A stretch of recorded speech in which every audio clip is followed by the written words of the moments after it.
And I just have a quick note that I have to read when we do these meetings via Zoom.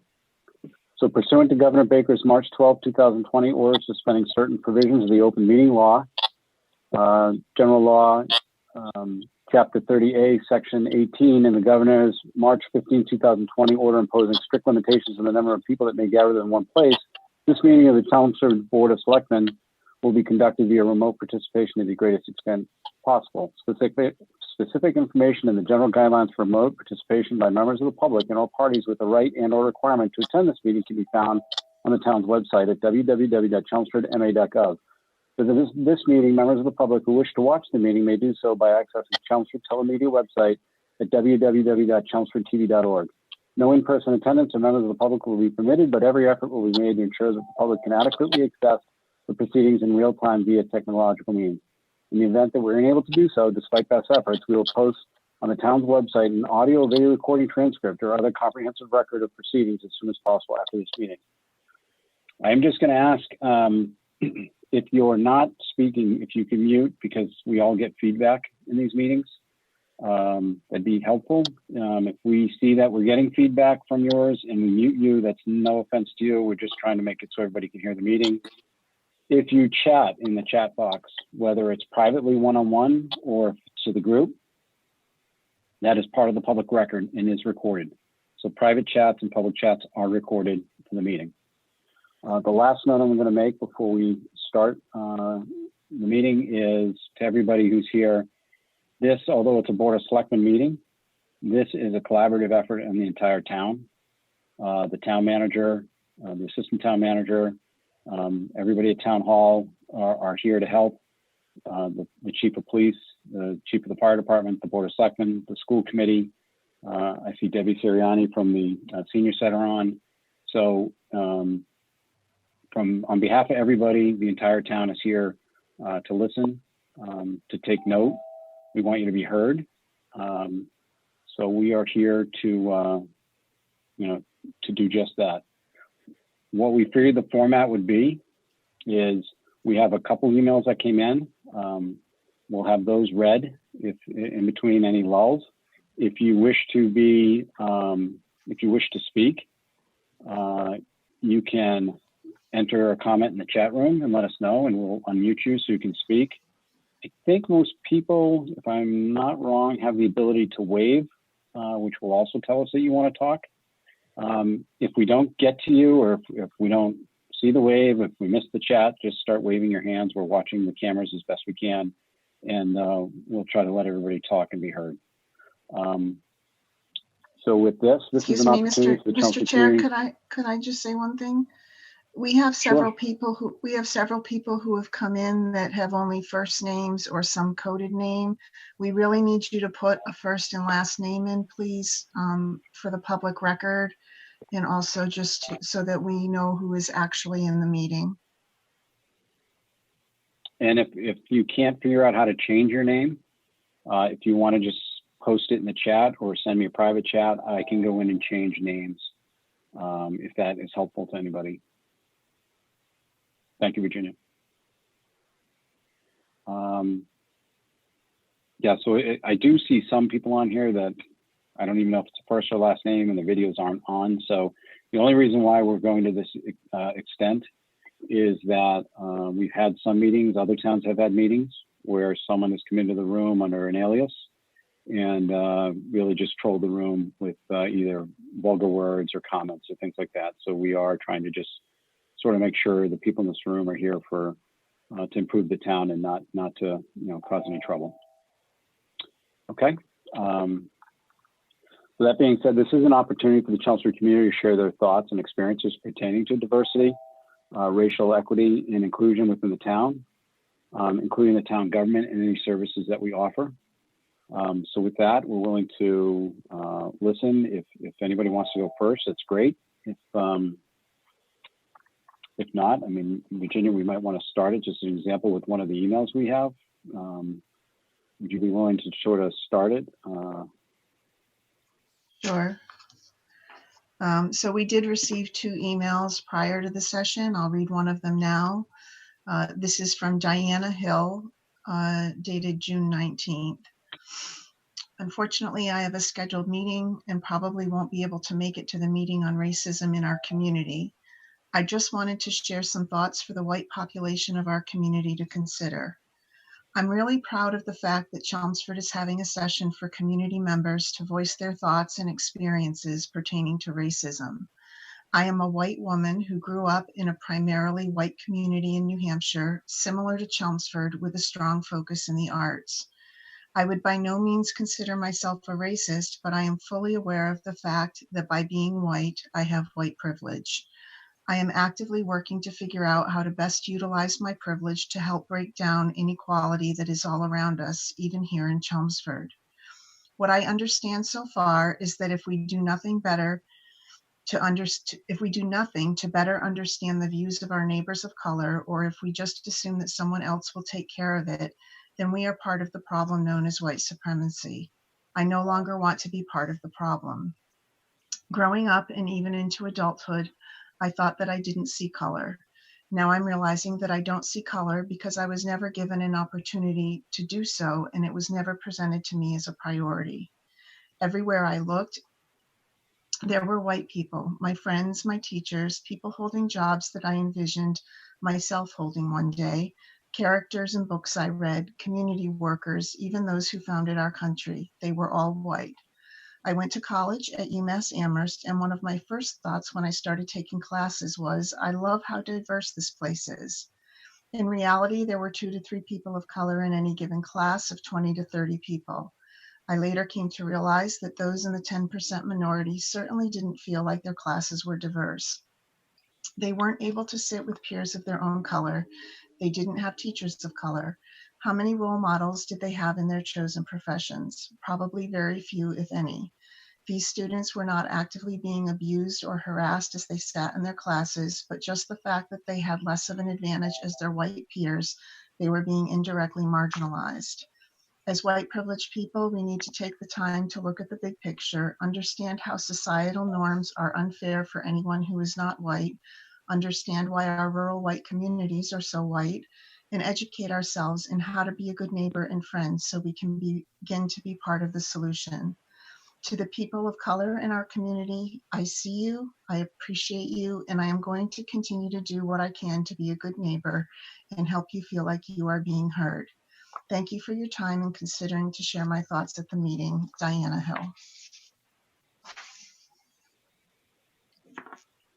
Okay. We have a couple people that have asked to speak, so I'm going to ask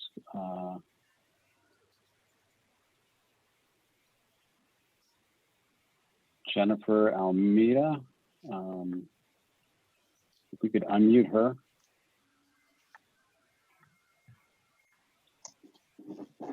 Jennifer, can you hear us? I can hear you. Can you hear me? Yes, we can. Okay. So my name is Jennifer Almeida. I live in Chelmsford.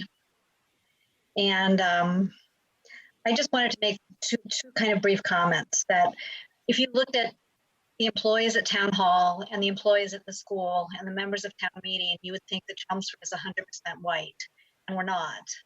And I think the only way we're going to make the town's employees, especially at the school department, but also at Town Hall and police, fire, reflect the population that we have is to affirmatively reach out. You know, it would be wonderful if town meeting was more diverse. It would be especially wonderful if our faculty at the schools were more diverse. My daughters pointed out to me recently that they had never had a Black teacher or a teacher of color during their education here in Chelmsford. I participated in the march from the Common to the McCarthy School on June 19th. And one of the speakers made the comment that it would be extremely beneficial for students of color to have teachers of color, to have Black teachers. And the one thing that struck me is that it would be even probably at least as beneficial to the white students in Chelmsford to have Black teachers. I just think it's time for all of us to see, you know, more diversity everywhere, but again, especially at the schools. And that's really all I had to say. Thank you. That's good input. I have a question maybe for Paul or Pat. We're being asked in a private chat if the speakers can stay under an alias for name protection. Is there any, because it's a public meeting and a public recording, do they have to say their name and address?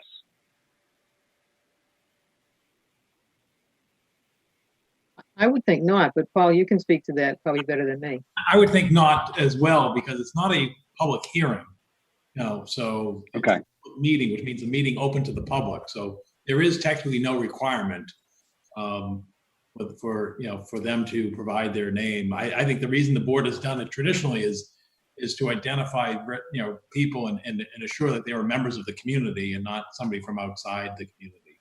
But no, there's no requirement. Okay. If I may add Right, one thing, so- if I may add one thing, Ken. Sure. Yep. If you're speaking under an alias because you want to stay protected that way, I think, we'll respect that. This is a listening session, so any follow-up is going to be done after. So if we have questions and we don't know who you are, you may want to consider at least providing some way for us to know who you are in case there's follow-up later.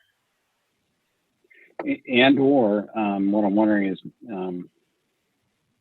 maybe if, I know Tatiana had asked that question about people staying in the chat box under their aliases. I don't know if somebody knows the aliases of the different people, but if we have to, maybe we just try to reach out or I don't know, somehow post. If you use an alias and we have more questions, we're going to have to try to figure out some way to reach out to people that are using aliases. But so that's fine. We can keep them stay under the alias, and we'll leave that alone. And if someone does come into the room under an alias and they shouldn't be in the meeting, then we'll just have to be a fast reactionary time to sort of shut them down.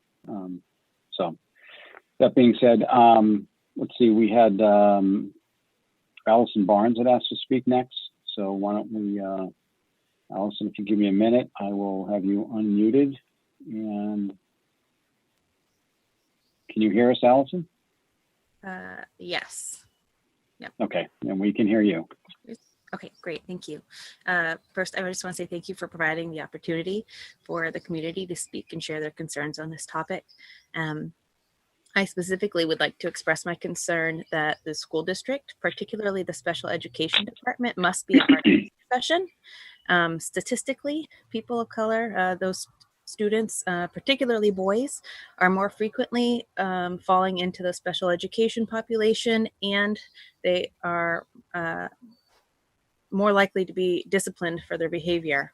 And there needs to be proactive steps to identify any possible incidences in the school district where this is happening and to eliminate any unintentional bias from future interactions and decisions. Thank you.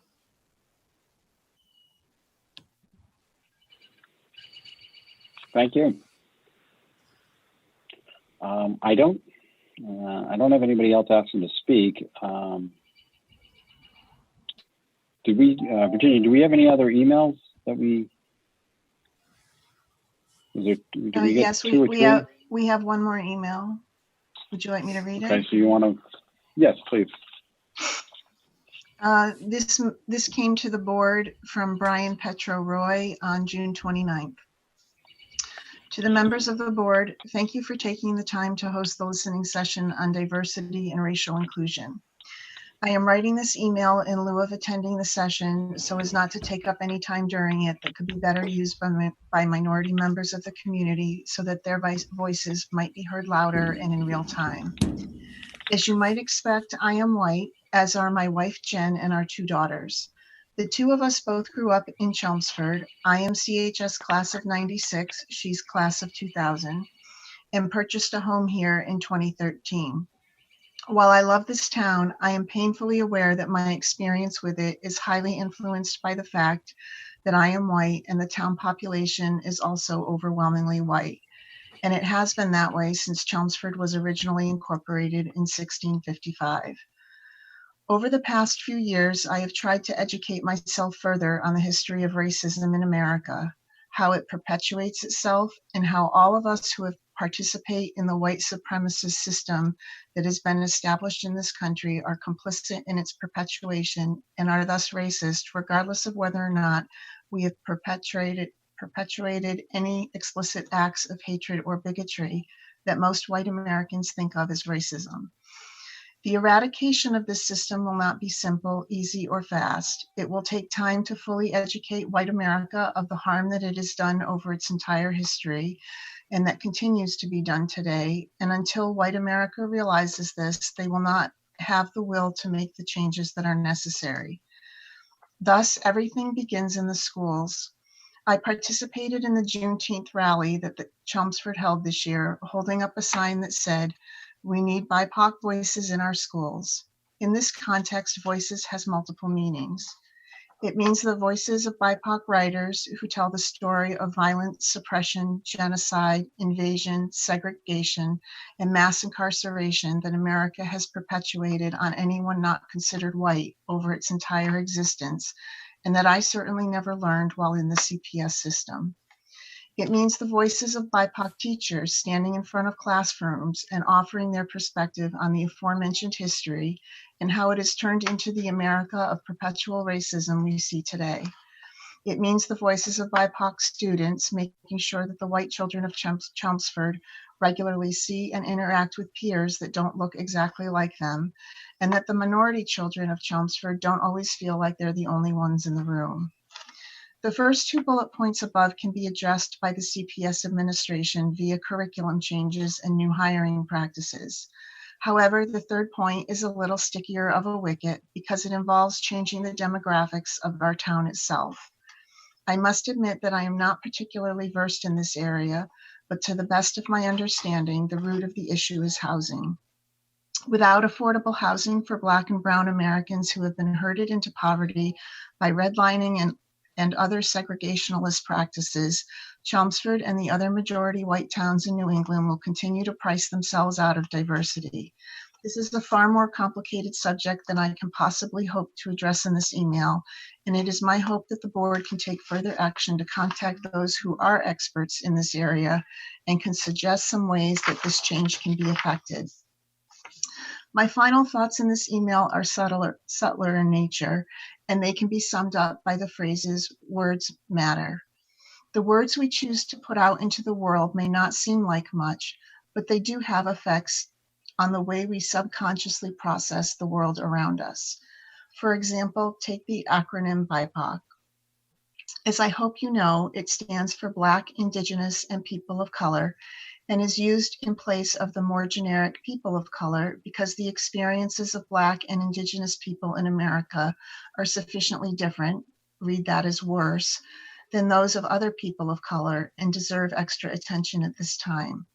The very act of the use of the term BIPOC is an acknowledgement of those different experiences and has a subtle but very real effect on the discourse around this issue. What does this have to do with Chelmsford, you ask? Will take the very body that I am addressing. According to the email address that I am using to send this message, I am writing to the Board of Selectmen, yet at the moment the board consists of only 2 men and 3 women. Why call them members of your board selectmen when they do not actually have to be men? Also consider the town motto, "Let the children guard what the sires have won." There are multiple racist connotations to that motto. Considering the town makeup, e.g., who are the sires and from where did they violently win the town? Who or what are the children guarding the town against? Also consider that the motto implies that the sires will continue to pass the town down to their children and only their children, which takes on more unpleasant connotations when you realize that inherited wealth is one of the main ways in which white supremacy perpetuates itself.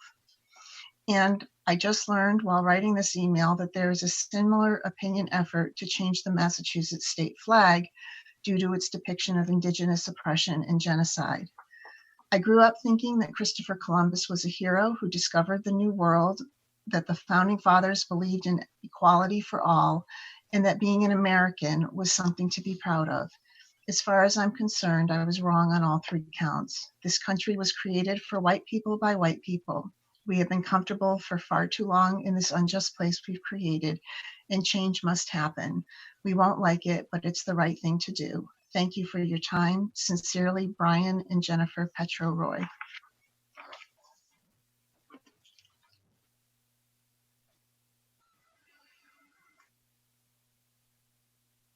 You're muted, Ken. Thank you, Virginia, for reading that. Sorry about that. And as a note to everybody listening, the board did vote to change the Board of Selectmen to the Select Board. We're just waiting for the state legislature to approve that, and then it will become final. Tatiana actually asked if she could speak, so I'm going to unmute her. Can you hear me? Yes, we can. Hello, everyone. My name is Tatiana. I am a graduate of the Chelmsford High School class of 2015. I am half Dominican, half white. So I am a person of color by definition, although I am white passing, which allows me different privileges than other Latinas or Latinos or Latinx who may be darker than I am and who may experience racism in a completely different way that I have. I think what has not been addressed so far, I'm sure it will as this meeting continues, is the fact that this town does experience racism. There are racist acts that continuously happen in our town, and many people like to turn their eyes and say that it does not happen. One incident that I can explain that happened to me specifically is I graduated and went to Cornell University for the School of Hotel Administration. And I'm not telling you this because I want a congratulations. I did that on my own merit, but a lot of people will try and say, a lot of people did say the reason why I got into Cornell is because of affirmative action. So rather than saying and recognizing that I worked 4 jobs in high school, I was on a lacrosse team, I was in after school programs, I was constantly doing stuff within the community, it completely got detracted and dismissed. And it was really only the fact that I was Latina that got me into my university. So that's just one example of what happened to me. Another thing is all Latinos were lumped into one group. So rather than recognizing that I am Dominican, a lot of people would say, she's Mexican. This is my Mexican friend. And it was funny, but as a middle school, high schooler, you go in and you want to assimilate. You want to be like your friends. That is natural. Everyone remembers being a middle schooler, a high schooler, and they remember wanting to fit in with their friends. I have found that many people of color, Black, Indigenous people of color, have assimilated to our white counterparts, and we completely try to hide and suppress who we truly are because we want to fit in with our white friends. And we don't necessarily recognize how detrimental it is to ourselves. And I did not recognize any of the racist acts or microaggressions that were occurring to me because I just wanted to fit in. I know many of my friends who were Black, granted there weren't that many because it's Chelmsford, there aren't that many Black students. People would ask them, oh, can I touch your hair? Microaggression, not okay. You can't ask to touch someone's hair because it is different than yours. It's all of these little acts that come together and kind of culminate and recognize that these students, we aren't being taken care of the way that we need to be. And if we don't recognize that racism does occur in our town, this is going to continue to hurt our BIPOC students, and they're not going to want to come back. I've heard from many, many people of color and Black and Indigenous students that say they don't want to come back to Chelmsford because they remembered what it was like when they were a student. If you want this town to continue to be diverse, we need to make sure that we're open and honest with everyone, and people don't try to say, Chelmsford's not a racist town. And you can see on the Chelmsford news groups on Facebook that people are racist. They say racist things and they think it's okay. And they say that it does not happen. There are multiple instances. I know Facebook is a public forum, but there are multiple instances where people of color or people who were defending people of color have been censored by multiple citizens here. So if we don't recognize these acts of censorship and blaming or hiding and not allowing our people of color to speak their experiences as facts, then we are just going to continue perpetuating racism. And that needs to be nipped in the bud. Thank you.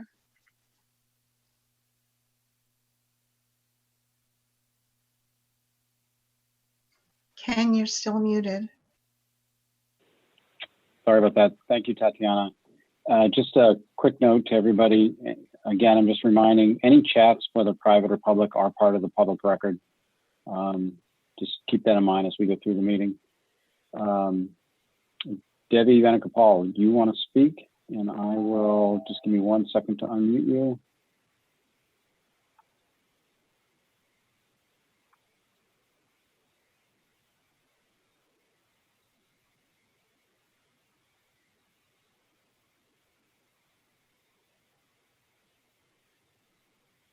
Jen, I don't know if you can, the list is getting long, so I've got to go through the list to find her. Yeah, I just got unmuted. Oh, there you go. Thank you. All right. Thank you so much. I want to say thank you to the Select Board for giving me this chance to speak. And I speak as a resident of Chelmsford. I've been a long-term resident of Chelmsford. And as a mother of 2 young men who grew up and went through Chelmsford Public Schools and did face instances of racial acts against them. And I'm also an educator in the town. So I know that where we go with this has to start with education. And I can only speak from that level as a mother and as an educator, because I know what I want for our future of Chelmsford is to be better than what my children faced. So just to go over a few things that came to my mind as I was thinking through this whole process was, it would be nice if Chelmsford Public Schools could start off by acknowledging that racism exists. And then, of course, there is micro aggressions also related with racism. And just like we've done in the past, where we start the school year with a speaker who inspires us to have a great year, it would be nice if all the educators in Chelmsford had a chance to hear from a person who could give us give us and educate us on racial awareness. What if we used some of our half-staff PD days to give staff training on what being anti-racist is and how anti-racism works? Maybe have a staff sign-off. All staff do multiple sign-offs at the start of the year for mandated reporting or blood pathogens or any of those other things that we sign off on. And if we could have a sign-off that says that we have been trained in recognizing racism and how to be actively anti-racist, that would be another thing. And as I said in the beginning, my children have faced racism acts against them. And in the beginning, when they were young, I brought it over to the admin, and the admin have dealt with it. I'm not saying they haven't. They have, but we need to have some more definite actions to deal with it. Just giving a student a lunch detention or a in-school one-day detention or an out-of-school detention, it's no different than any other little behavior that we do those things for. But in the same vein, when we catch a student who has had any kind of academic cheating or anything like that, we have specific actions we set in place to deal with it. So what I'm saying is it's not just the adults of Chelmsford, but as an entire community, adults, students, all of us need the education of how to be actively anti-racist and what racism looks like, what racism sounds like, and how to be actively anti-racist. And then also along with some of the other suggestions we've been hearing, look at our curriculum, look at what books we have. Are we giving examples to all our students about all our highly achieving people of BIPOC community? So we want to make sure we cover all of those. Massachusetts is an education state, so we should have active conversations about how to practice anti-racism and bring that education to our schools.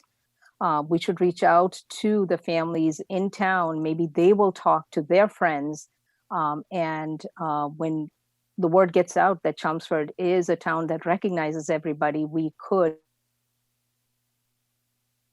get more diversity in the town.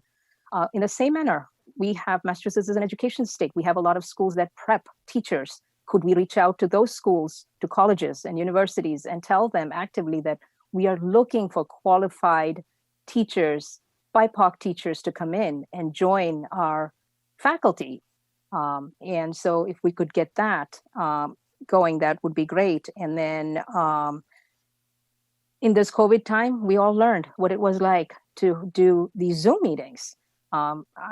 Some of you may remember, I know growing up, I didn't grow up in the United States, but growing up, we had pen pal schools. We used to write letters to kids in other schools. Could we set up Zoom meetings? Could we meet with teachers in other districts who could come in and even teach, have guest teachers who are BIPOC? If we don't start with hiring, then at least let's start with that. So these are just some of the ideas that came to my mind as I was thinking about this. The most important thing, I think, for everyone, for all of us, adults, young adults, and our children, is to just be open-minded, learn, listen, and look within ourselves and recognize even our own biases, and then learn from that and just be better. So that's all I have to say. So thank you for this opportunity, and good luck to us in Chelmsford. This is a great town. I wouldn't want to live anywhere else, but I would want it to get better. So thank you. Thank you, Debbie. So we also had a comment by Lauren Cochran asking for a copy of the letter that was read by Virginia. The emails that were read tonight will be part of the public record. So you'll be able to get those from the website when the meeting's posted. Debbie Siriani, can we unmute Debbie? You're up next to talk. Go ahead. Oh, hold on. Oh. There you go. Hello, everyone. I'll be brief. I'm here to listen more than to speak, but I want to make sure that everyone out there knows that before anything else, the Chelmsford Senior Center is dedicated to be a welcoming place for all. And so if anyone here is able to visit the Senior Center and finds that not to be true, come to me. And I will deal with it immediately. But to make sure that that people know that it is a welcoming place, and we're dedicated to make sure it is. And just to reach out after this meeting, if you're interested in calling me or emailing me with any ideas of how we can be better, then please do so. And I'm on the town website. So thank you. Thanks, Debbie. All right, so now I'm going to ask if we can unmute. I'll do it. Sean McKinney. Yeah, there you go. Tashawn, you're up. All right, I'm Tashawn McKinney. Thank you for letting me speak. So I'm not originally from Chelmsford. I am from California. I was raised in Los Angeles, moved here 3 years ago.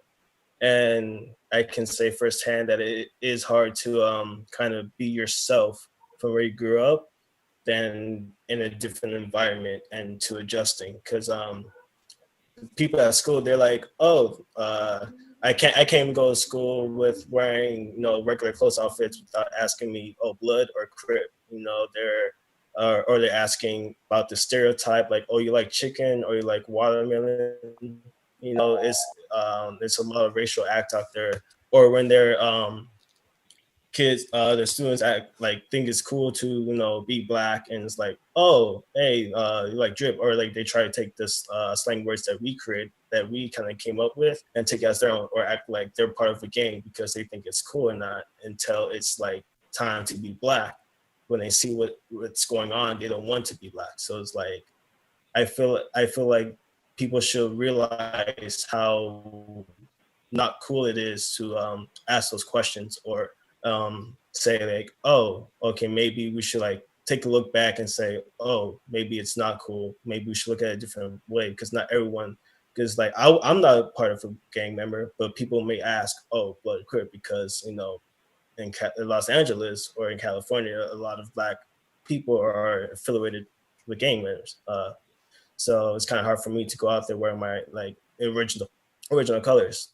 I also feel like teachers at the school should kind of, like history teachers should get in more with the slavery and why racism is wrong.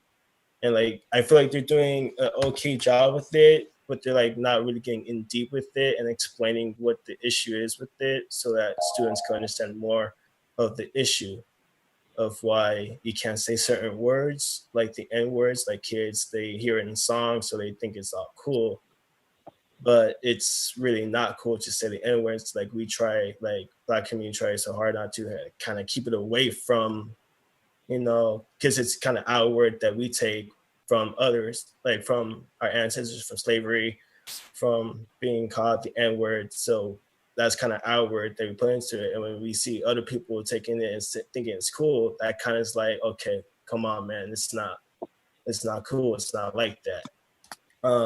So yeah, just my thought is I feel like people should kind of wake up and see that everything's not cool.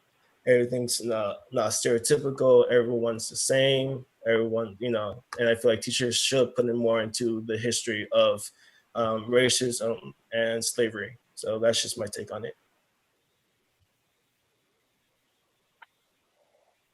Okay, thank you. I got a text from Emily that she wanted to make a point. So Emily, do you want to unmute you? So I want to honor and give all of the young adults and the educators in this group time to discuss what we can do with the schools. But I also know that the school committee is going to keep asking for these meetings and to keep holding these meetings and to keep holding open discussion sessions. And one of the things that I want to remind folks of is that it's not just about the schools, it's about the adults in town, and it's about how adults in town can work to educate each other and help each other be anti-racist and push back when we hear things from our peers, like the comments at last night's Board of Selectmen meeting about affordable housing, which I found appallingly racist. It's one of those things where we need to be pushing back, and I tried to, but apparently I cut out. So I would love to hear ideas on how to educate the broader community too. And I don't know whether that's something that the Senior Center can help with with their members. Because the parents and the children are going to get this from the schools, but the schools also have so much to do, and they're only there for 6-7 hours a day, whereas we all live here 24/7. So especially with lockdown. So I would love to collect lots of things on what we can do in the schools, but I also need to figure out how to apply that to the broader community and how to help the entire town, not just the percentage of those affiliated with the schools, become anti-racist and to call out racism and to work towards a more equitable, diverse, intelligent, smart town that is well designed for everybody, for a broad range of people, and make sure that we are truly welcoming to everyone, because what I heard last night was a plan for a less welcoming neighborhood, and we need less of that. So. Okay, thank you, Emily. So let's see, next we have Cassandra West. I'm gonna unmute you. Okay, awesome. Can you hear me? Mm-hmm. We can. Okay. So I kind of want to speak onto some of my personal experiences in this town. I have been a resident here since I was born. I'm CHS class of 2018, and I currently attend Howard University.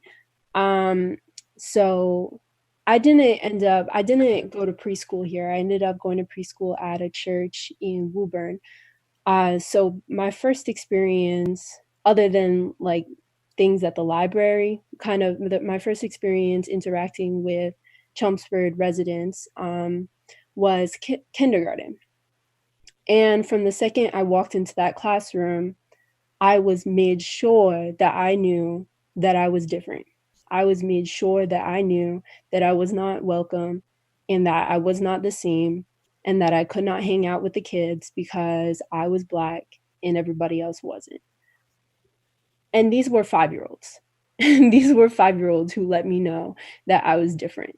So to hear like some of the responses come back from people when we discuss racism, that there's no racism in Chelmsford. These kids were 5 years old and kind of acted racist to me while we were 5 years old. And they didn't just pick that up from nowhere. This isn't something that just came out of nowhere. They didn't just wake up one day and say like, we are going to discriminate against Cassandra today. Like this wasn't just something that is random. And throughout the rest of my 12 years at Chelmsford High School in Chelmsford Public Schools, were marked with other microaggressions, other racial incidences, and they progressed to get more and more direct, more and more hurtful. And because the topic of race was not discussed, because the topic of microaggressions was never discussed in schools, it was hard for me to come to like a mental consensus as to what's happening. Why am I so unhappy? Why do I feel so like unaccepted? Why do I feel harassed? Why do I just feel like I'm not meant to be here? And it lasted, like one of the last things I heard before I graduated was Howard University is a historically Black college.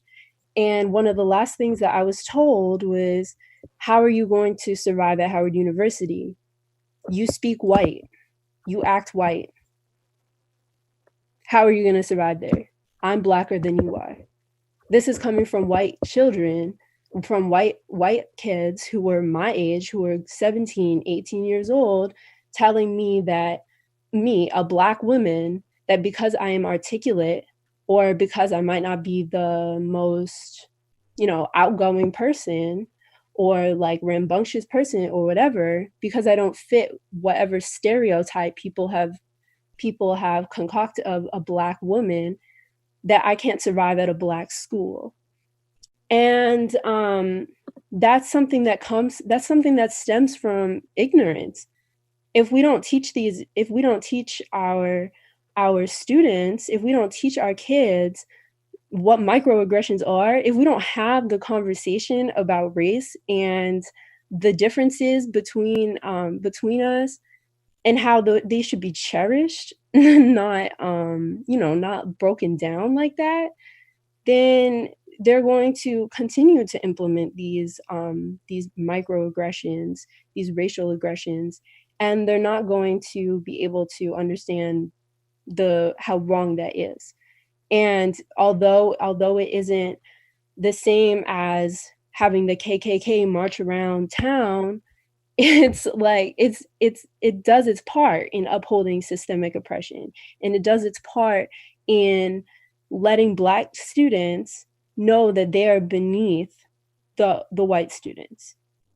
And it's not even just acts that were implemented by students in Chelmsford Public Schools.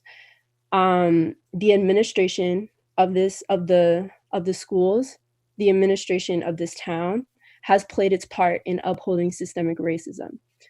For example, June 19th, 2020 was the first time this town has ever done anything to recognize Juneteenth.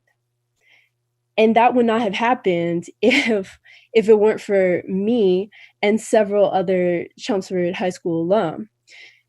That would not have happened. That was not an effort that the town of Chelmsford put together. That was an effort of us. That was an effort of us stepping up and saying, we're going to recognize everything. We are going to recognize the day that everybody became independent. And it's racist because if we sit here and we continue to, we can glorify the 4th of July all we want, but the fact of the matter is, in 1776, my family were still slaves. So we were not independent, we were not free, we were not celebrating this day. We celebrated on Juneteenth when several years after the Civil War ended, we were finally granted the right to not be considered property, to not be considered 3/5 of a person. So that should count for at least some sort of recognition, if not at least as much of a celebration as the 4th of July, but we don't recognize it at all. And it hasn't been recognized until this year. And in terms of the schools, Juneteenth isn't mentioned in schools. We teach about events that are important, such as 9/11, but we don't teach about events that are equally as important, such as the destruction of Black Wall Street and the bombing of West Philadelphia. These are incidences in which Black people have suffered, have been targeted, have been victims of terror, of homegrown terrorism, and we don't even discuss it. We don't even mention it. I didn't even hear about that until I got to Howard University. We're taught about all these people. We're taught about Christopher Columbus. We're taught things like Abraham Lincoln freed the slaves. We basically, our approach to racial education is basically, yeah, Abraham freed the slaves. Martin Luther King came in and destroyed Jim Crow laws, and now everything's better, which is highly inaccurate, and it leads to the future of Chelmsford, the future of this country, the future of the state of Massachusetts not being aware that there are racial injustices going on. And if they're not aware about what's going on, how are they supposed to go out into the world and fight it? How are they supposed to bring their brilliant ideas? Because Chelmsford is full of brilliant students and brilliant parents. How are they supposed to go out into this world and implement their brilliant ideas and help make anything better if all they've been taught is that it's over, racism is dealt with, it doesn't exist in Chelmsford? So that was just my piece, my experience, and the things that I've learned from the time that I've graduated. So thank you for listening.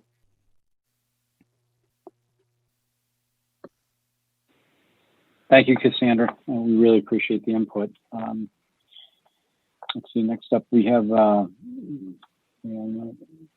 Sean, you looks like you want to speak. Let me just unmute you. All right, you're unmuted. All right, can you hear me? Yes, we can. All right, thank you. So I just want to say, first of all, that I support all of the other calls for equality, and I support everyone else who's been talking about their own experiences with racism in this town. But I want to go further than that. I want to call on the town government to defund the police. The police budget has been increasing over the past 3 years, and the proposed budget for 2021 increases the budget by nearly 10% for the next year. And I just want to ask, why are we increasing the police budget when a $2 million cut to the school budget is planned? Why are we increasing the police budget when over 1,200 students are below the poverty line? And why are we increasing the police budget when the police chief has said that we're going through an opioid and mental health crisis? Given the generally poor relationship between police and people of color in Massachusetts and across the country, I just want to say that I think we should spend this money on directly addressing the needs of the people. Right, thank you. Okay, thank you.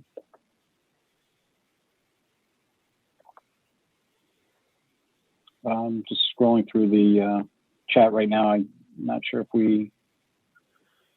anybody else that wants to speak. Virginia, do we have any other emails, or were those the only two we received? Those were the only two, and I haven't seen anybody else in the chat who wants to speak. Mr. Chairman, can I say a few words? Sure, by all means, Chief Spinney. I want to thank everybody for being in this forum tonight. I thought it was very important that I represent the police department to listen to everybody's concerns and, more importantly, experiences in town. Like Debbie Sirianni, I'm here to listen. We have big ears at the police department. We're going to continue to listen. We're going to continue to move forward. Like I said at the vigil a few weeks ago, we try to make respect, empathy, and partnership out of everything we do in town. We're not perfect, but we try to be. My email is on the town website. If anyone has any issues, questions at all about what we do, how we're perceived of doing it, reach out to me. I'll be happy to meet, talk on the phone, come in person, whatever it takes. So we're partners with the town. We want to continue in a positive manner. And again, moving forward, big years. So thank you very much. Okay, thank you, Chief. And we do have Sydney Barron would like to speak. I will. Hello. Hi, how are you? Good. Thank you so much for having this. It's really great to see a lot of faces, new and old. Not new and old. I mean, recognized and not recognized by myself. I'm going to keep this brief, but I just wanted to say that we really appreciate those of us who have been organizing, adults standing with us here and like town officials standing with us here, because to be honest, so I was one of the folks who co-organized the rally for Juneteenth with Cassandra, Arun, Tatiana, amongst others. And those of us organizing have received a lot of really negative harassment, both in the form of like online harassment and outside of the internet. And I just wanted to say that everyone's voice matters when it comes to talking about stuff like this. And like something that I want to see change is I want our culture to look like calling each other out on a regular basis, you know? And that starts with like when you're having a gathering with your family friends and they say something slightly off color, racist, you should say, hey, that's not cool. Or like, please don't say stuff like that in my home, you know? And like, it goes beyond that. I didn't really plan anything to say, but I just wanted to say that when you start embodying that for yourself, like the people around you listen. And like, that's something I'm working on constantly as well, because it's really hard to confront other people and like figure out your own place in it. But like, I just wanted to say that like, I really appreciate the fact that everyone here wants to take that step, and like that it's not easy, but we need to do it. And it's going to be uncomfortable, and it's going to like hopefully force you to confront a lot of like things inside. But I really think that this work is so necessary. So like, thank you so much for having this. And I hope that this conversation continues for the rest of our time as a town. Thank you. So I guess next up we have Bella Enos. Oh, am I unmuted? I'm sorry, I'm new at this. Yes, you are. I didn't really plan to say anything, and I hope this comes off okay. I think one of the calls to action that really resonated in my household was needing some sort of, not really oversight, but some sort of group of people of color to kind of look at curriculum and the way things are going to be put out to students before it gets there. And I think it's really necessary. My daughter is 6. She just finished first grade at Byam. She is biracial. An assignment had come home during the pandemic that was meant to be a social studies assignment. And it essentially, it basically, I think it was well intended, but if anyone of color had looked at it before it went home, they probably would have put a stop to it. It seemed to be trying to get people to be more open-minded toward immigrants. And so the assignment was put out to the kids as immigration is this wonderful thing that, you know, people come here for a better life, which is somewhat true, but no one clearly had considered that this might come home to a Black child. And I had to sit down with her, and she's going through these questions, and all of the questions very much anticipated white answers. Like, where did your family come from? If it wasn't your parents, was it your grandparents? Where did they come from? And what were their hopes and dreams coming here? And half of my daughter's answers obviously they were essentially kidnapped from their homes in Africa and dragged here to be slaves. And I didn't bring it up to the teacher because I felt like it's a pandemic, right? We're all kind of flying by the seat of our pants here. And this didn't seem like the right time, but it definitely crossed my mind that, at least she had half a page of answers for this worksheet, but a child who had 2 Black parents would have had no answers for this worksheet. And I know it seems small, but when you have people online saying things like, well, I don't think my child's ready to learn about this, and my child's getting, baptism by fire about slavery at 6, it just feels like there needs to be some people of color looking at these things like, okay, guys, maybe this is not a good assignment, or maybe this could be done differently. But it's stuff like that where it's just assumed that everybody's kind of white. And it was harmless. Like, I'm sure it was well-intentioned. It seemed like they just wanted people to get an appreciation for immigration, which I think is fantastic. But for Black kids, I mean, it was a real oversight. So it's just little stuff like that. I know there's a lot of high schoolers speaking up, and there's a lot more education needed at that level. But even on the elementary level, we have work to do. And that was my one point that I wanted to make. Okay. Thank you. So Lauren, I'm going to unmute you. Oh, hi, thank you. I'm going to be very brief. I think this is very important. I've been called out recently for misunderstandings, misinterpretations, but it was a good self-reflection of even someone who thinks they're anti-racist can still in their past have things that may have affected persons of color differently than you would even realize. So I think everybody here who is here for a reason and believes they're totally non-racist can sort of reflect and say, well, did you let people say things that shouldn't have been said, or that sort of thing? And I do think we have to stamp that out. But on a positive note, last night I was happy to attend a meeting of the Chelmsford alumni for anti-racist curriculum, and they are a wonderful group. There was about 40 people on a Zoom call. They're very organized. There was one member of the school committee on it as well, and I was the only teacher as far as I'm aware. But the students are meeting with Dr. Lang. They are making an organizational chart. There's a group that is dedicated, Bella, just to the elementary books that the students would read. There is going to be some, of course, and they're going to break it down sort of in every subject area. And your alumni are so amazing. They're giving suggestions. We talked about professional development for teachers. They're on it. So as a town, be very proud of what everyone has produced. And I think they're going to make a big difference. So I just wanted to let you know what was going on other places that you may not be aware of. So that's it. Thank you. And thank you, Lauren. I appreciate the input. I'm going to have Maria Santos up next speak. And Maria, I apologize. I must have, I'm trying to unmute you now. I had some confusion over the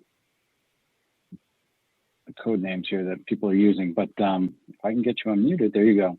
So you're up, Maria. No problem at all. It's so great to hear everybody. First of all, it's wonderful to be a part of this meeting and to have a chance to be a part of this meeting.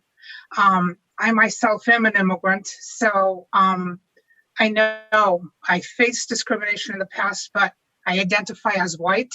So I also realize that I don't know all of the systemic racism that is part of me in many ways and that I can pass on. So I would like to suggest something for all of us who are elected officials.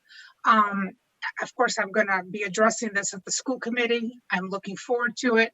I can't wait. For all elected officials, I would think that we want to consider making anti-racism a part of a training that we have to have as soon as we become elected. There should be other trainings too, in my opinion. Things like maybe anti-discrimination, anti-bias, diversity training, but anti-racism should be part of the training. It could be something like a 1 hour or 2 hour thing that many organizations probably are going to come out with, but we need to think about and truly subscribe to and consider in your board discussions going forward, and as a select board, as the leaders of our town and of all of us, to make that part of your board as well. I'm going to recommend this at the school committee level as well. And again, I want to thank every single one of the young people, our young alumni and our older alumni, everybody who has come out of Chelmsford. I didn't come out of Chelmsford myself. My children are there. And I would like to see so much that when they graduate 2 years from now, that they can tell me that they truly appreciated everybody's differences in the school, as well as in our beautiful town, because we have one. And I specifically chose to send my children to our public schools because I believe deeply in this town. So I look forward to this and to carrying on. And thank you, Ken, for the opportunity to speak.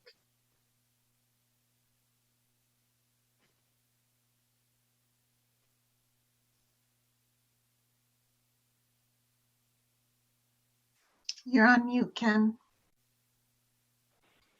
Sorry, keep forgetting that. Maria, thank you. That was great. And I agree with everything you said. Hearing the young people speak it's a breath of fresh air. So I'm just looking. We don't have. We have Lexi Lattimore. Yep. Let's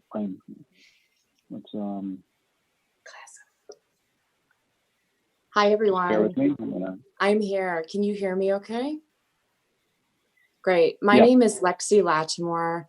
I am a lifetime Chelmsford resident. I was born into this town, graduated class of 2010, and have faced so many of the things that my other alums and students and parents have spoken about on this call. And I just wanted to say that in leaving Chelmsford High in 2010, I really never anticipated any of these conversations ever happening in a robust way.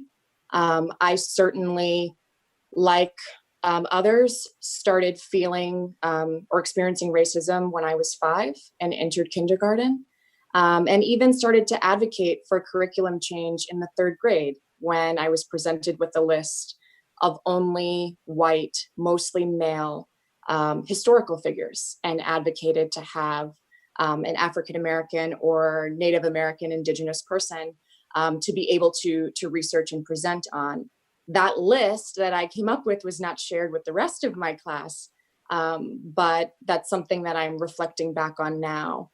I just want to make 2 very quick offerings. I know that we've been on the call for a while. The first is I just want to say that I stand in complete solidarity and support with the other Black and Brown students who have come out of Chelmsford High School and the entire school district. I think, again, in leaving, I felt like, okay, this was really challenging in more ways than I had language to express, and have spent a lot of my career unpacking really what I experienced. And so, again, I just want to offer solidarity and support to those who are more recent grads or not, and who have been organizing. I feel proud of Chelmsford in a way that I never have before. And this is really the beginning that should have begun a long while ago. Doesn't mean that it's too late, but this is the beginning. And second, I am getting my master's in social work, community practice social work, and I'm looking at racial equity and inclusion. And so I just want to make that offering as well, as Maria talked about talked about offering this in the schools. This is certainly something that I would be interested in as I develop programming and curriculum for corporations as well as schools to do this racial equity and diversity and inclusion work. So thank you for making this space. And I just encourage all of the white folks on the call, especially, to do your work. We've been doing our work since we were 5. And so although there's catching up to do, it is, again, never too late. And I just am grateful to be in this space. Thank you so much. Thank you, Lexi. Virginia, do you see anybody else in the queue? No, I don't.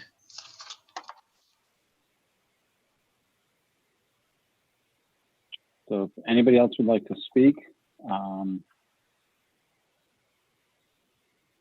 okay, we're going to unmute Tishan. Hi. There you go, Tishan.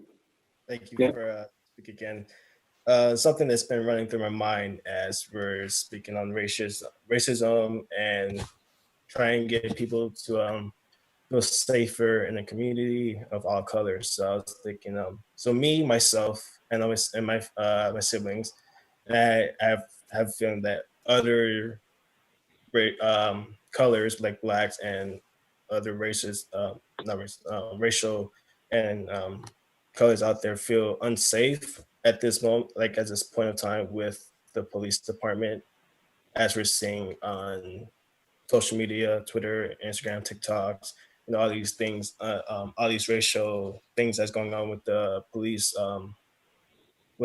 department, and as police brutality. And I feel like we should make a way to, with the police department, to make people feel safe in the community, so we know that we can feel comfortable when there's an emergency, calling the cops and saying, okay, we could rely on them to take care of the situation, and that we could call on them to say, okay, I feel safe.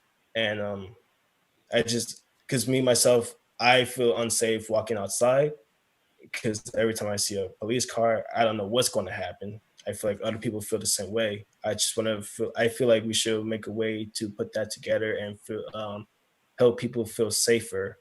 So like put like, I don't know, I was thinking like some way to get people in the police department and other people together to kind of like, get to know each other and just get together, just make them feel like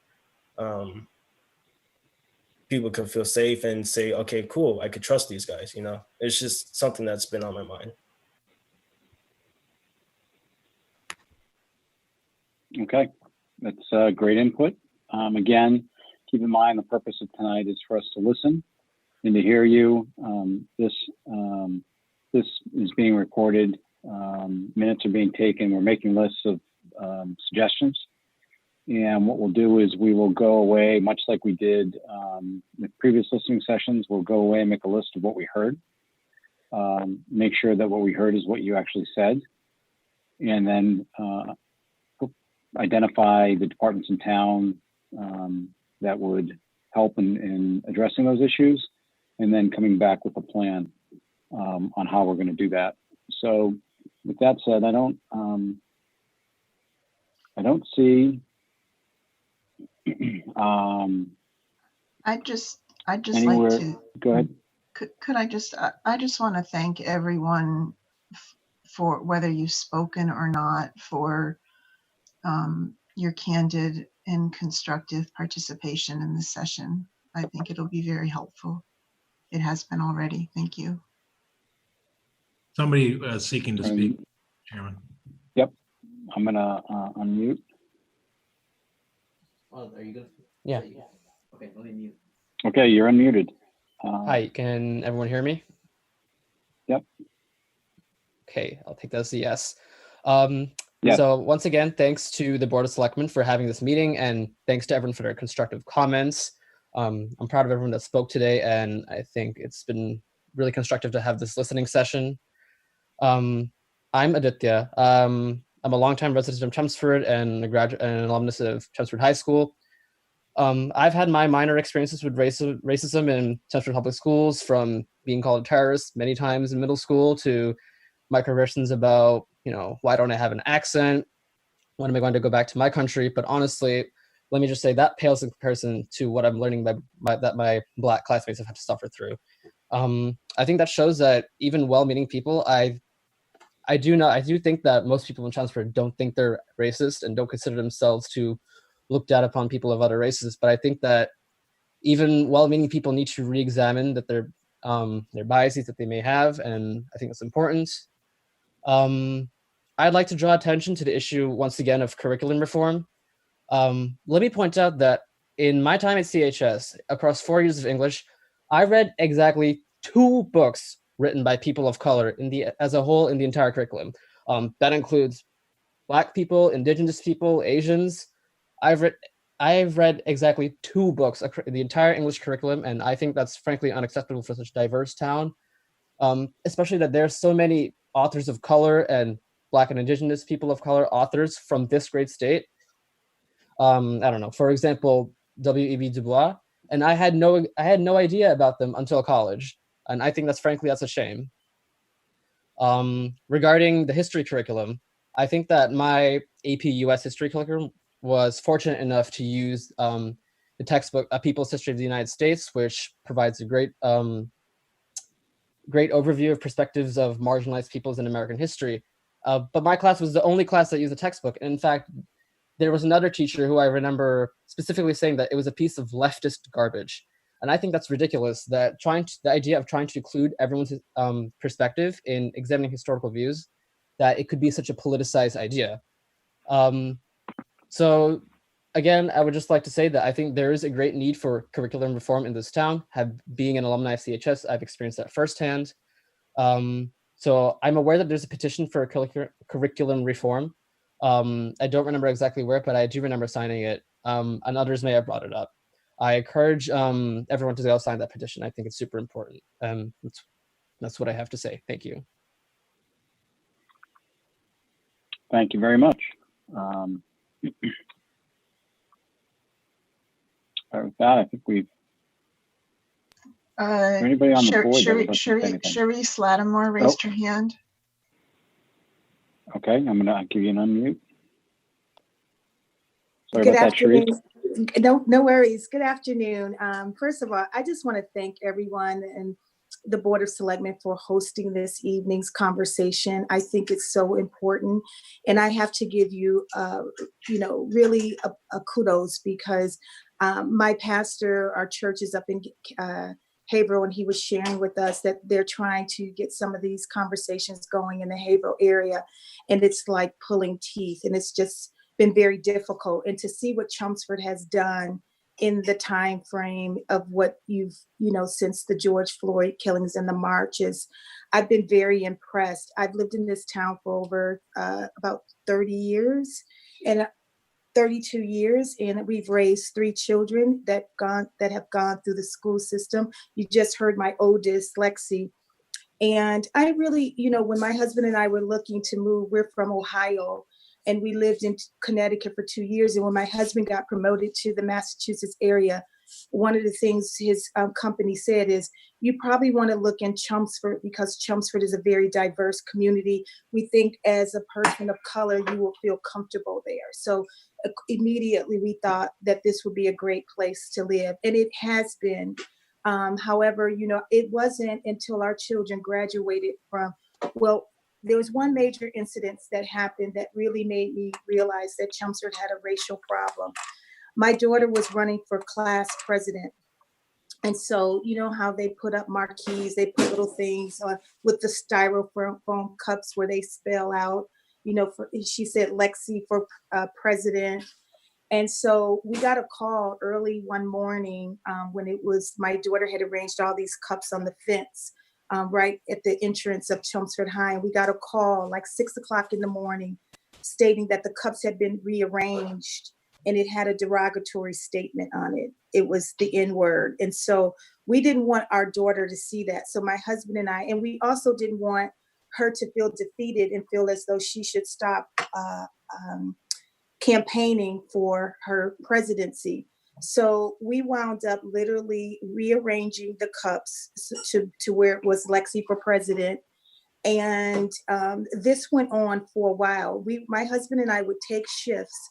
He would get up at 3 o'clock in the morning. I would get up at 6. So when she got on that bus, she never knew this for a long time, that she wouldn't see the racial epithet that was written on the school fences. And so we did that for a while. We were so glad the election was over. She wound up, she didn't win for class president, but she did wind up going for something that she was most suited for, which NHS president. But nevertheless, that was our real first in the face racist thing that we dealt with while she was at Chelmsford High. And then later our children start telling us more things that were happening, but they were dealing with it themselves. And I think some of the other students who spoke earlier spoke to that.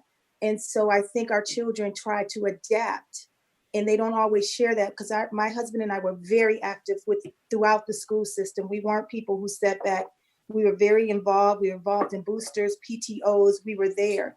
So to see that, this was happening, it was really sad. But that was then, and I think it's where we are now. That's most important. We can't change what happened yesterday or last week, but what we can do is move forward as what you guys are doing. And I so appreciate it. And this is the Chelmsford that what people talked about, the diversity and being inclusive and feeling a part of a town. I think it's moving in that direction. And it's so remarkable to see. And I'm so happy about that and thankful. And I want to do whatever I can to help the young groups. It was such a beautiful thing to see the march organized to McCarthy and hear the speeches and see the galvanization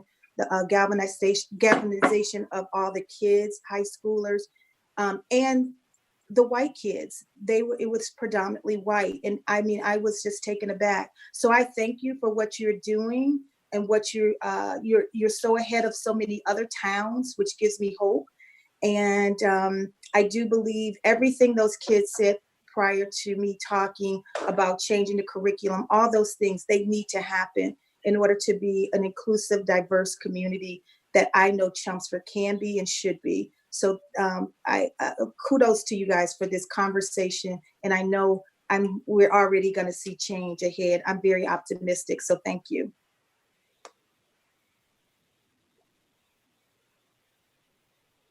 Thank you, Cherise.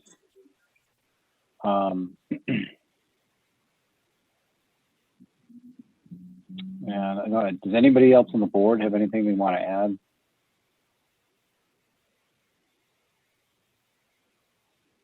Any other town? Yeah. 1 second, Emily, there you go. I just want to say thank you to everyone. And I want to acknowledge folks who might have felt the need to hide their identity. And I want to acknowledge that that's scary sometimes to speak openly, but I want to thank you for speaking openly. And I want to thank you for trusting us. And I want you to know that we have your back. So if I've already been contacted over the past few weeks about racist actions by people in this town against people of color at this town. And I've been in touch with Chief Spinney and Town Manager Cohen about it. So don't let those things slide.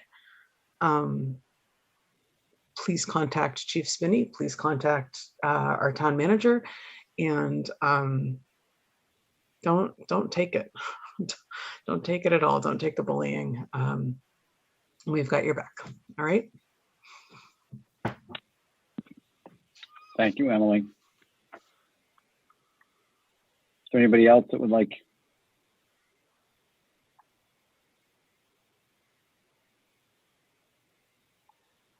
Okay. We don't have anybody left in the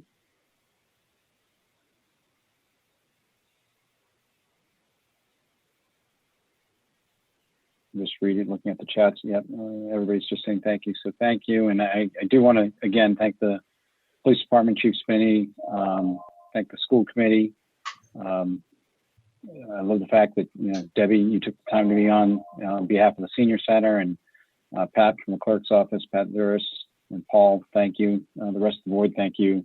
We are here to listen. If there's anything we can do, any other comments, questions, our emails are on the town website. Please feel free to reach out to us. We will get everything from tonight onto a list and identify where we're going with this and report back to the community so that you know that we heard you, and we can make sure we have a path forward. We would really appreciate any help from anybody. So if you want to be part of the solution, feel free to reach out. We'll see what we can do to incorporate everybody into this process. So thank you. And sorry, there's a lot of chat popping up, but it looks like they're all just thank you. So with that, we have a motion. Do we have to vote a motion to adjourn? It's a meeting, so we should. Okay. I will echo the thanks and make a motion to adjourn. I'll second that, and also echo thank you for everybody for participating. Second that motion. Okay, we have thanks, George. We have a motion and a second, and we're going to do an all in favor by roll call. We'll start with Pat. Aye, and again, and thank you to everybody. And Emily? Yes, love to all. Thank you. And George? Aye. Virginia? Aye. And I vote aye. The meeting's adjourned. Thank you, everybody, for taking the time tonight. I think it was a great meeting, and thank you again. Thanks, everyone. Night.